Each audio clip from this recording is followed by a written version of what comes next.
தனிமை விரும்பி யார்? பொதுவாக தனிமை அப்படின்னு வந்துட்டாலே சனியும் அங்கே கேதுவும் தாங்க வருவாங்க. தனித்திருத்தல், ஒதுங்கியிருத்தல், சூழ்ச்சி, ஒரு நேருக்கு நேராக கண்ணை பார்த்து கூட பேச முடியாது அவங்களால். அந்த அளவுக்கு தனிமை விரும்பியாக்கி வச்சுருவார்.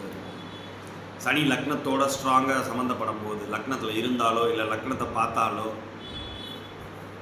அதே மாதிரி கேது லக்ன புள்ளி, கேதுவோட சாரத்தில் லக்ன புள்ளி விழுந்தாலோ, இல்லை உங்கள் லக்னாதிபதி கேதுவோட சேர்ந்து இருந்தாலோ, இல்லை உங்கள் லக்னாதிபதி கேது சாரத்தில் இருந்தாலோ, சனி சாரத்தில் இருந்தாலும், இந்த ரெண்டுமே தனிமை விரும்பிகள்.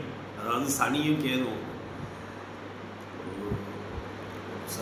ஒரு குடும்பமாக, ஒரு ஃபேமிலியாக ஜாயிண்டில் இருக்கும்போது இவங்க மட்டும் உள்ளுக்குள்ளே போய் பூட்டிக்கிடுவாங்க ரூம்குள்ளே. ஸோ இதெல்லாம் இந்த கிரகங்கள் தர்றது தான். சனி கேது மெயின் அதில் ஸ்பெஷலிஸ்ட், தனிமை விரும்பி. உங்கள் ஜாதகத்தில் அப்படி இருக்குன்னா